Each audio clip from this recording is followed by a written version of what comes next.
Sudut Media, different, spirit, and positive.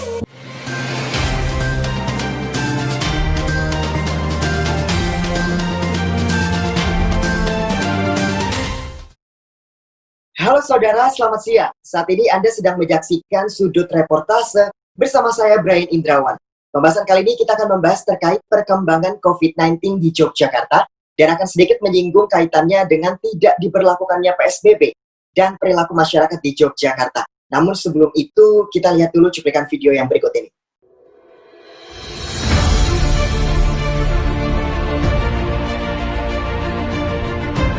Pertama di Yogyakarta yang merupakan bayi berusia 3 tahun, diketahui memiliki total 3.652 ODP dan 581 PDP. Sore sudah 6 karyawan supermarket Indogrosir yang dinyatakan positif terpapar COVID-19. Jumlah ini diperkirakan masih akan bertambah mengingat Dinas Kesehatan. Terdapat 57 orang yang dinyatakan reaktif. Gubernur Daerah Istimewa Yogyakarta, Sri Sultan Hamengkubuwono ke-10 menyampaikan penambahan kasus positif corona di Yogyakarta. 51 kasus yang terjangkit corona dari luar DIY telah menularkan pada 12 orang lainnya secara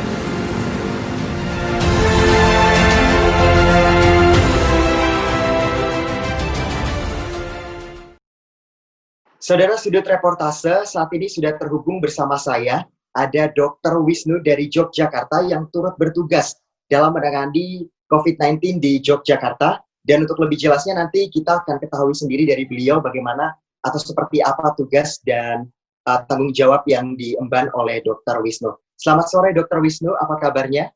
Selamat sore, kabar baik Mas. Kabar baik. Berarti sebelum kita lanjut nih, mungkin dokter bisa memperkenalkan diri lebih jauh terkait mungkin tugas dan tanggung jawab dokter dalam menangani COVID-19 seperti apa di Yogyakarta. Silakan dok. Ya, jadi saya spesialis paru yang saat ini bertugas di 3 rumah sakit rujukan COVID, yaitu Rumah Sakit Siloam Yogyakarta, kemudian RSUD Wonosari, Gunung Kidul, kemudian Rumah Sakit Santa Elizabeth Ganjuran Bantul. Jadi memang 3 rumah sakit ini menjadi beberapa bagian dari rumah sakit rujukan di Jakarta. Sebelumnya maaf dok, dokter sudah ditugaskan dari bulan beberapa atau sudah sejak berapa lama dokter menangani COVID-19 di Yogyakarta? Semenjak itu kasus yang masuk Indonesia itu Maret. Semenjak awal? Maret. Sejak Maret? Ya, mulai Maret itu. Langsung terkait dengan COVID-19 sendiri dokter di Yogyakarta, perkembangannya saat ini sudah seperti apa dok?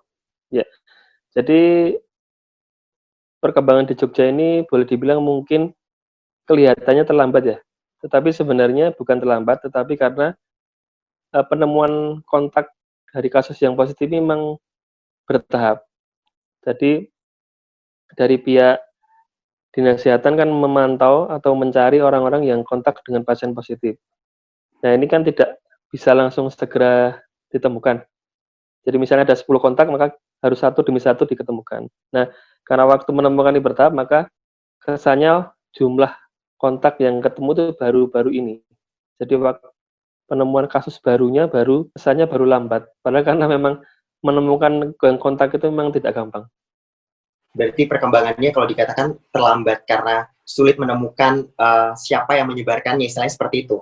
Iya, jadi menemukan kontaknya itu harus pasti dan harus pelan-pelan, harus ketemu orangnya. Jadi misalnya di rumah harus ketemu, kemudian misalnya ada 5 orang ya harus ketemu orangnya. Nah itu kan memang memakan waktu, sehingga ketemunya kasus yang banyak ini mungkin dirasa baru bulan-bulan ini menjelang Lebaran ini.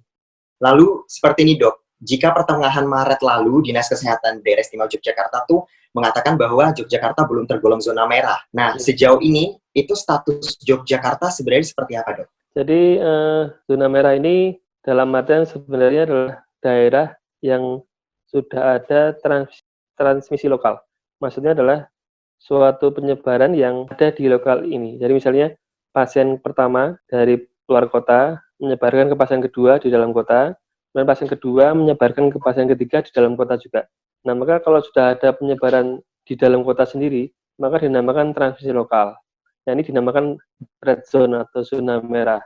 Sebenarnya dari kementerian itu sudah mulai sekitar pertengahan bulan ini, itu daerah istimewa Jakarta untuk 3 kabupaten sudah ditetapkan sebagai daerah zona merah, yaitu Kabupaten Bantul, Kabupaten Sleman, dan Kabupaten Gunung Kidul. Kira-kira pertengahan dari bulan ini, itu sudah ditetapkan sebagai zona merah ataupun daerah dengan transmisi lokal. Jadi sama seperti Solo atau Semarang. Lalu dengan adanya penyebutan zona merah pada 3 kabupaten tersebut, sebenarnya Jogja ini ada PSBB atau tidak, Dok? Menurut dokter? Oh iya. Jadi penentuan PSBB ini sekali lagi memang bergantung pada otoritas tempat ya. Jadi pimpinan daerah tersebut. Jadi kalau dalam hal ini ya si Sultan ya sebagai gubernur daerah istimewa Jakarta. Jadi kebijakan PSBB ini diambil bila mana memang dianggap penyebaran suatu daerah itu sudah mulai masif. Sehingga dengan PSBB ini diharapkan mampu mengurangi dari angka yang semakin naik. Tetapi harap diingat bahwa tidak hanya PSBB yang harus dilaksanakan. Jadi untuk menghambat atau mengurangi penularan dari COVID ini, selain PSBB juga sekali lagi dari mulai cuci tangan, pakai masker, pembatasan jarak, kemudian pembatasan kumpul-kumpul ya, social distancing itu selain pola hidup sehat itu harus tetap dilaksanakan. Jadi tidak mutlak hanya PSBB. Jadi semua unsur harus dilaksanakan. Tapi berarti sejauh ini sampai saat ini itu Jogja belum memberlakukan adanya PSBB ya, Dok? Belum. Jadi memang kemarin saya konfirmasi ke dinas juga masih dari pimpinan memang belum ada kebijakan PSBB. Nah, kalau alasan itu mungkin ya agak susah sih. Itu kan tergantung dari masing-masing pimpinan. Wilayah, daerah. Wilayah, ya. Oke, Dokter Wisnu, kita akan break sejenak. Saudara, tetap bersama dengan Sudut Reportase. Kita akan kembali lagi dengan pembahasan lainnya. Sesaat lagi.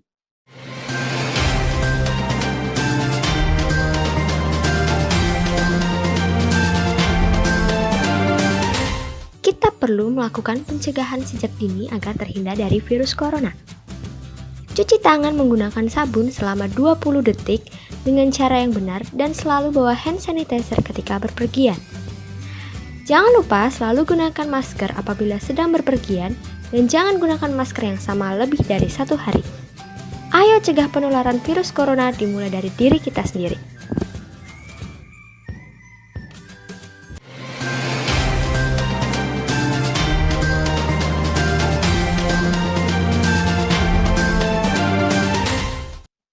Masih bersama Brian Indrawan dan Dr. Wisnu di Sudut Reportase. Mungkin saat ini kita akan membahas lebih terkait ke masyarakat, perilaku masyarakatnya, Dok. Jadi kalau misalkan memang kalau bisa dibilang kan di Yogyakarta tidak ada PSBB. Lalu sebenarnya saya tuh kadang bertanya-tanya sebenarnya penyebab penularan di Yogyakarta tadi dokter bilang kan kebanyakan juga masih impor. Tapi kalau yang lokal sendiri tuh penyebabnya tuh seperti apa, Dok? Karena nggak ada PSBB, kita masih sering keluar nih. Terus abis itu kita yang seperti anak rantau, mungkin seperti saya juga kadang masih memesan ojek online untuk pesan makanan GoFood seperti itu ya. Lalu apakah mungkin memang ada kayak penyebab, penularannya ini dari ojek online, penularannya ini gara-gara dia pergi ke pasar, atau bagaimana, Dok, sejauh ini?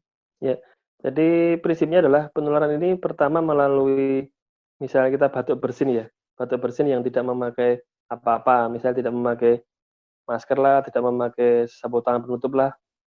Dan kedua adalah kalau kita menyentuh atau bersentuhan ya dengan sesuatu yang terkena dari percikan. Misalnya contohnya adalah ojek online itu dia batuk menggunakan tangan. Ya. Kemudian tangannya itu memegang handle pintu. Nah, nanti yang memesan ojek itu memegang handle pintu yang sama.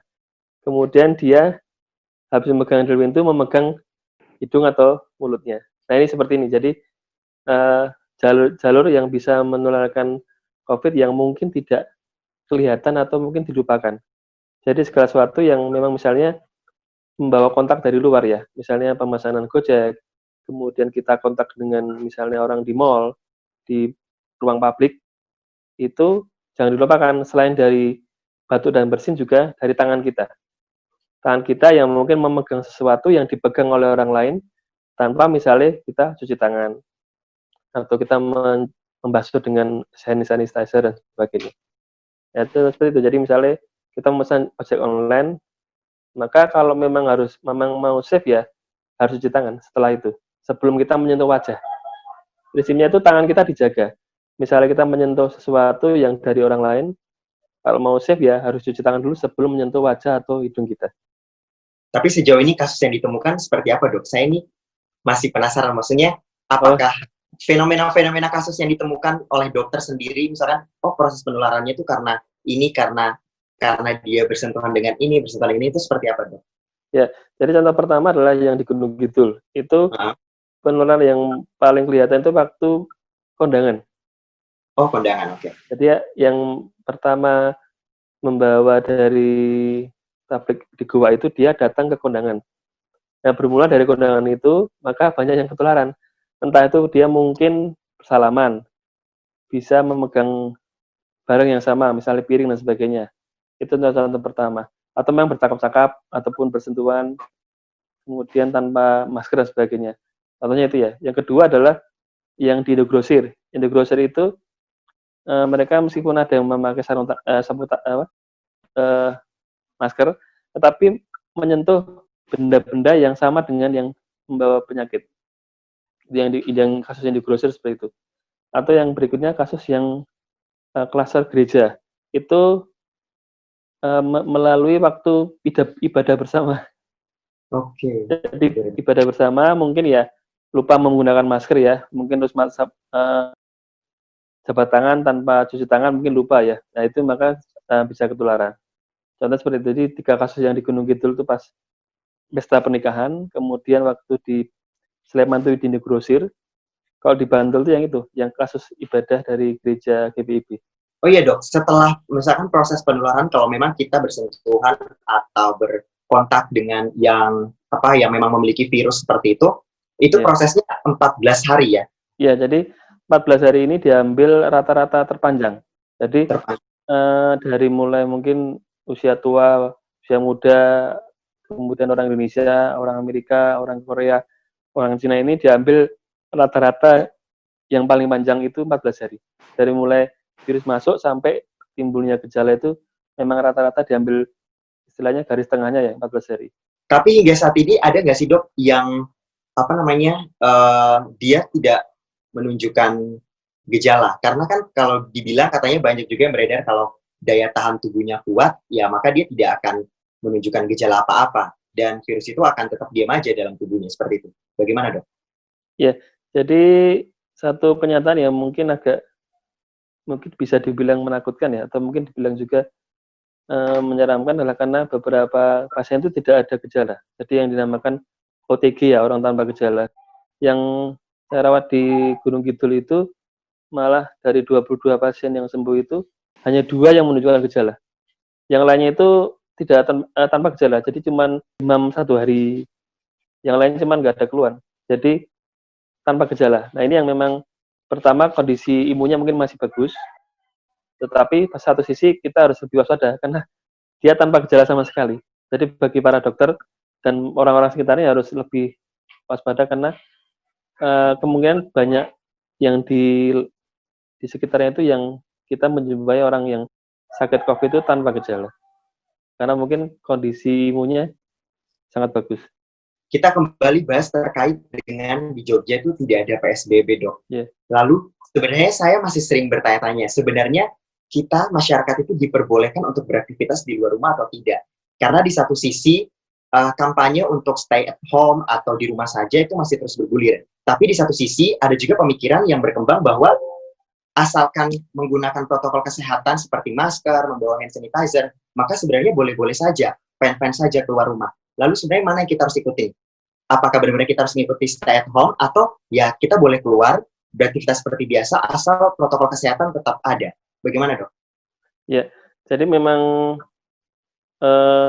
kalau kita stay at home terus memang nggak mungkin ya. Karena kan kita harus ada aktivitas yang di luar yang harus kita lakukan. Jadi prinsipnya memang ada 5 pilar ya untuk mencegah mengurangi transmisi ini.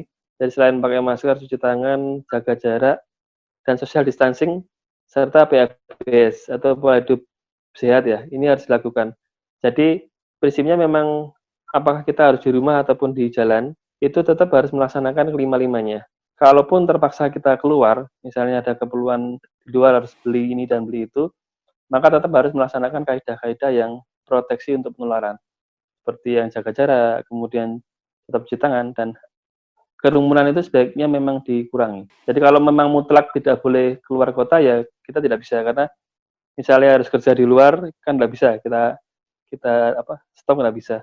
Bagi orang yang memang bekerja di luar, kemudian bekerja di jalan, ada keperluan yang memang harus dilaksanakan di luar, maka tetap boleh, tetapi tetap memperhatikan kaidah-kaidah pengurangan transmisi dari COVID ini. Berarti sebenarnya pemberlakuan PSBB sendiri itu memiliki kelonggaran, di mana tetap menggunakan protokol kesehatan kalaupun memang harus mendesak keluar rumah. Berarti bisa saja tetap beraktivitas seperti biasa, namun sesuai dengan protokol. Iya, boleh. Lalu mungkin lebih ke general di Indonesia. Dokter pasti sering banget lihat hal-hal viral lainnya yang berkaitan dengan COVID-19 di Instagram atau media sosial lainnya, di televisi. Banyak masyarakat Indonesia yang sudah mulai jenuh dan menunjukkan sikap-sikap yang aneh, anarkisme, yang seperti mungkin melawan tenaga medis, lalu pihak yang berwajib, apalagi kemarin terkait dengan mudik.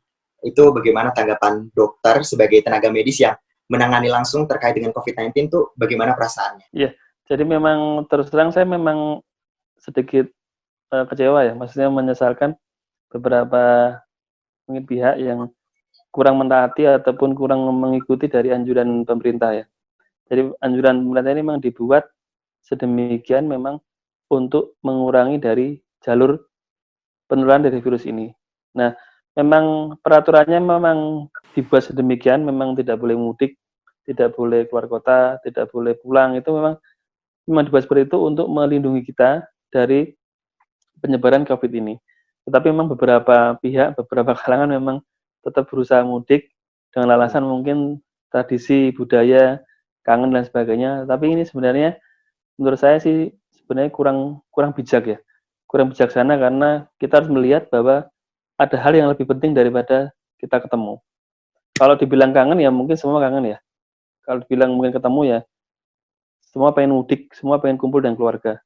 Seperti tenaga kesehatan sendiri kan pengennya ya di keluarga ya, tetap di rumah. Tetapi karena tugas harus tetap di rumah sakit, memakai APD dan sebagainya. Maka tujuan kita membuat peraturan ini adalah melihat hal yang lebih penting, yaitu adalah mencegah penularan COVID-19.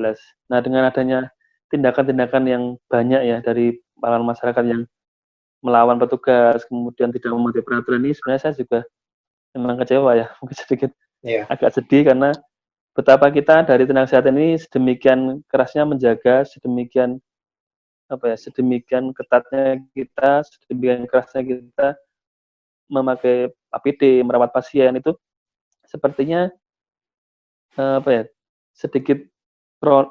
sedikit agak lucu kalau dihadapkan dengan kenyataan bahwa beberapa masyarakat itu tidak mematuhi peraturan. Ini yang agak kita sesalkan ya. Kita agak kecewa dengan hal-hal seperti ini. Mungkin satu pertanyaan terakhir sebelum dokter nanti saya minta untuk berikan pesan edukasi untuk menangani COVID-19. Pertanyaannya, menurut dokter kira-kira kapan kasus ini akan perlahan menurun dan atau berakhir dan kita masyarakat khususnya mungkin kami yang mahasiswa itu bisa kembali menikmati kehidupan kami yang seperti biasanya. Menurut dokter bagaimana?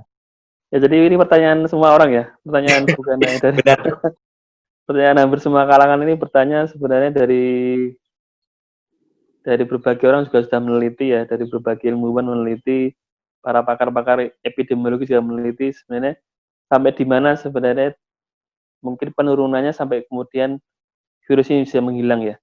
Nah, kalau kita melihat dari kacamata di negara-negara lain itu beberapa sudah menurun ya, bahkan sudah mulai ada yang angkanya 0. Sedangkan Indonesia masih belum, karena masih memang kalau kita lihat sama bahwa seperti kegiatan mudik, kegiatan lebaran ini memang kalau menurut saya memang agak sedikit menghalangi laju penurunan dari penyebaran COVID. Karena sudah kita ketahui bahwa dampak dari kebudayaan untuk mudik ini ya otomatis banyak orang berkumpul, banyak orang pulang, banyak orang mudik ini memang diakui atau tidak mengurangi laju penurunan dari kasus COVID ini. Sehingga kalau beberapa waktu hari bulan Februari itu banyak memperkirakan bulan Mei akan berakhir. Tetapi karena memang dari sisi kebudayaan masyarakat ada seperti kegiatan mudik dan lebaran ini, maka justru malah sekarang ini naik kasusnya beberapa daerah naik. Nah, maka kalau saya bilang perkiraan untuk menurun ini tergantung dari bagaimana pola masyarakat ini sekali lagi mematuhi peraturan yang dari pemerintah. Semakin kita mematuhi dengan baik segala peraturan, segala konsensus, segala yang kita sepakati bersama mengenai mengurangi transmisi ini, maka semakin cepat ini akan berkurang dan berakhir. Jadi tetap akan bisa berakhir, tetap akan bisa berkurang, tapi sekali lagi tergantung dari pola masyarakat. Karena kalau seperti yang tadi kita lihat bahwa banyak yang melawan, banyak yang tidak mematuhi ini, itu yang akan mengurangi ataupun memundurkan jadwal dari kapan COVID ini akan berakhir. Jadi mungkin bisa September, bisa Desember, tapi tergantung dari pola masyarakat ini. Semakin baik, maka semakin cepat kasus ini akan menurun. Oke, berarti sejauh ini perkiraan semoga September ya, Dok? Ya, September dengan catatan ini, masyarakat kita benar-benar mematuhi apa yang digariskan atau ditetapkan oleh pemerintah. Oke, silakan dokter, saya berikan kesempatan berikan satu pesan edukasi terkait dengan pencegahan ataupun penanganan COVID-19 untuk masyarakat di Yogyakarta. Jadi kepada para masyarakat, ya, jadi saya mengimbau bahwa COVID-19 ini memang saat ini masih banyak gejala dan beberapa daerah belum menunjukkan gejala penurunan, malah cenderung bertambah. Tetapi yang saya harapkan bahwa kita tidak perlu panik berlebihan dan tidak perlu bertindak yang mungkin anarkis ya. Tetapi kita tetap harus yang pertama mematuhi semua yang digariskan pemerintah. Semua yang ditetapkan ini memang sudah disepakati untuk mengurangi dari penularan dari COVID-19. Jadi prinsipnya bahwa pertama kita memakai masker, kemudian cuci tangan, jaga jarak, mengurangi kerumunan ya, dan pola hidup sehat jangan lupa, serta positive thinking bahwa kalau stres berlebihan itu maka akan justru malah menurunkan imun. Sekali lagi kita panik boleh, tetapi kita harus tetap bijak karena bagaimanapun juga tugas untuk mengurangi COVID ini adalah tugas bersama, bukan hanya pemerintah, tapi adalah tugas seluruh bangsa Indonesia. Terima kasih. Baik, dokter terima kasih banyak untuk waktunya di sudut reportase siang hari ini. Semoga dokter selalu diberikan kesehatan beserta rekan-rekan kerja di rumah sakit dan keluarga juga selalu diberikan kesehatan untuk bisa terus menjalankan tugas mulia ini ya, Dok. Terima kasih. Ya, terima kasih banyak juga saudara sudah menyaksikan sudut reportase pada siang hari ini. Semoga informasi yang kita bahas bersama Dr. Wisnu bermanfaat bagi kita semua dan tentunya kita berharap yang terbaik untuk Indonesia agar bisa lekas pulih dari wabah corona ini. Saya Brandon Indrawan pamit undur diri, sampai jumpa di sudut reportase lainnya. Selamat beraktivitas saudara.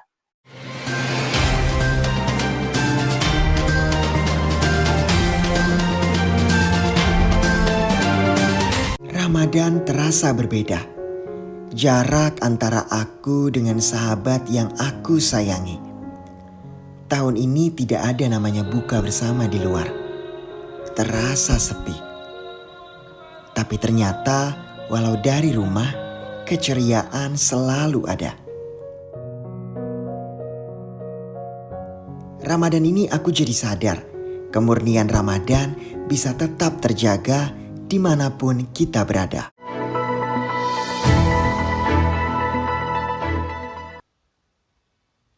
Halo, selamat siang pemirsa. Saatnya Anda beristirahat sejenak untuk menyaksikan sejumlah informasi aktual khas Sudut News Update yang telah kami rangkum untuk Anda. Saya, Heri Francisca, dan inilah informasi kami siang hari ini. 2 hari menjelang Idul Fitri tahun 2020, persiapan masyarakat masih tetap terlihat, meski di tengah pandemi COVID-19. Sejumlah pengunjung didapati tengah berbelanja persiapan Lebaran di mal dan pasar di Yogyakarta. Berikut berita selengkapnya. Menjelang Lebaran yang jatuh pada 24 Mei 2020, salah satu pusat perbelanjaan Plaza Ambar Rukmo di Yogyakarta terlihat cukup sepi. Tampaknya tidak terlihat adanya lonjakan pengunjung atau antrian panjang seperti mal lainnya yang sempat viral di Instagram. Namun bukan berarti tidak ada pengunjung yang berbelanja untuk keperluan Lebaran. Hal ini dilihat dari sejumlah pengunjung yang tengah sibuk berbelanja pakaian di salah satu store. Pengunjung yang terlihat saat itu masih di bawah sekitaran 50-an orang. Tidak hanya berbelanja pakaian, pengunjung juga terlihat berbelanja keperluan dapur untuk dimasak saat hari Lebaran. Seperti yang diungkapkan oleh Esther Nasution. Lagi jelang Lebaran 2 hari lagi, tapi kan lagi tengah Covid tuh masih mau keluar? Ya kebetulan saya mau belanja untuk persiapan Lebaran saya sih, kan nggak pulang, jadi ya belanja untuk masak sendiri aja di rumah gitu. Tapi nggak takut ya? Ya takut, makanya pakai masker. Beli daging, mau beli sayur sih. Oke. Aja. Tak jauh berbeda dengan kondisi di Plaza Ambar Rukmo. Kondisi Pasar Beringharjo yang biasanya menjadi destinasi berbelanja keperluan mudik atau oleh-oleh bagi sanak saudara juga terpantau cukup sepi. Meskipun sudah 3 hari menjelang perayaan Idul Fitri. Beberapa pengunjung lebih banyak terlihat berbelanja kebutuhan sehari-hari seperti bawang merah, bawang putih, dan berbagai jenis kebutuhan dapur lainnya. Jadi itu selama ini Pasar Beringharjo itu emang dalam kurun waktu karena corona ini juga itu jadi emang sepi. Padahal sebelum-sebelumnya pun kalau menjelang Lebaran pasti ramai juga ya Mbak ya. Jadi itu kayak penurunan omset setiap orang yang usaha itu masih sampai 50 sampai 55% juga gitu turun. Hingga saat ini beberapa kios di Pasar Beringharjo masih tutup sejak Maret 2020. Brian Indrawan, Anindita Rahardini melaporkan dari Yogyakarta untuk Sudut News Update. Kita beralih ke informasi lainnya. Untuk menekan kasus COVID-19 di Indonesia, Majelis Ulama Indonesia telah menganjurkan bahwa sholat Idul Fitri dilakukan di rumah saja.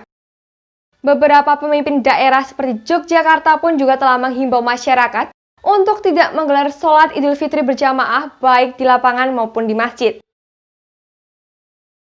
Saat ini telah terhubung bersama saya, reporter kami Brian Indrawan dan Nabila Karisma yang akan langsung melaporkan dari 2 titik yang umumnya digunakan untuk sholat Id di Yogyakarta.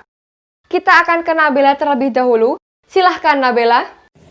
Baik, selamat pagi pemirsa. Saat ini saya sedang berada di alun-alun Paseban Bantul pada pukul 6:15 waktu Indonesia Barat. Alun-alun Paseban Bantul menjadi salah satu alternatif bagi para umat muslim untuk mengadakan ibadah sholat Id di Kabupaten Bantul. Namun berbeda dengan tahun-tahun sebelumnya, saudara. Tahun ini dengan adanya pandemi COVID-19 membuat MUI mengeluarkan fatwa bahwa masyarakat atau umat muslim dihimbau untuk mengadakan sholat Idul Fitri di rumah masing-masing. Dapat terlihat kondisi saat ini di alun-alun Paseban Bantul terlihat sepi, saudara, dan hanya beberapa motor yang berlalu lalang di sekitar jalan ini karena memang menjadi jalan utama bagi masyarakat yang ada di sekitar sini. Kemudian saudara, ada beberapa masjid yang ada di sekitar sini yang menutup aksesnya untuk sholat berjamaah dan mendukung fatwa MUI untuk mengadakan ibadah sholat Idul Fitri di rumah masing-masing. Demikian yang dapat saya sampaikan, saudara. Saya Nabila melaporkan langsung dari alun-alun Paseban Bantul. Selanjutnya ada rekan saya Brian Indrawan yang akan melaporkan langsung di alun-alun Yogyakarta. Iya, halo saudara, dan terima kasih juga untuk Nabila dan Heri di studio. Seperti yang kita ketahui, memang dari fatwa yang dikeluarkan oleh Majelis Ulama Indonesia telah menetapkan untuk tidak melaksanakan sholat Idul Fitri 1441 Hijriah di luar rumah, seperti di tanah lapang maupun di masjid secara berjamaah. Dan hal itu juga terjadi oleh Yogyakarta, di mana pemerintah daerah istimewa Yogyakarta telah menetapkan untuk tidak menggelar sholat Idul Fitri di luar rumah, namun menganjurkan tetap melakukannya di rumah bersama keluarga inti secara berjamaah. Dan saat ini saya telah berada di salah satu lokasi atau titik yang memang seringkali dijadikan sebagai tempat pelaksanaan sholat Idul Fitri setiap tahunnya oleh umat muslim di Yogyakarta. Tepatnya saya telah berada di alun-alun utara depan Keraton Yogyakarta, dan sejak pagi tadi pukul 5 pagi memang tidak ada aktivitas apapun. Jika memang tahun sebelumnya sekitar pukul 5 pagi telah dipadati oleh ribuan umat muslim di Yogyakarta, namun berbeda tahun ini yang terdengar hanyalah suara takbir sejak pagi tadi. Dan memang beberapa waktu lalu masyarakat berdatangan ke tempat ini untuk memastikan apakah benar tempat ini tidak dilaksanakan atau tidak melaksanakan sholat Idul Fitri 1441 Hijriah. Tidak hanya itu juga, kebijakan tersebut juga dinyatakan oleh adanya spanduk yang dipasang di depan tempat ini yang mengabarkan bahwa tidak adanya pelaksanaan sholat Idul Fitri 1441 Hijriah di tempat ini. Demikian dapat saya laporkan, Brian Indrawan dari Alun-Alun Utara, Yogyakarta, kembali ke Heri di studio. Terima kasih Brian dan Nabila, selamat bertugas kembali dan tetap jaga kesehatan. Berita tersebut sekaligus menutup perjumpaan kita siang hari ini. Kami menghimbau agar pemirsa tetap di rumah saja jika tidak ada hal yang mendesak dilakukan di luar rumah. Terima kasih sudah menyaksikan Sudut News Update siang ini. Saya, Heri Francisca, dengan beserta kru yang bertugas pamit undur diri. Selamat siang, selamat beraktivitas.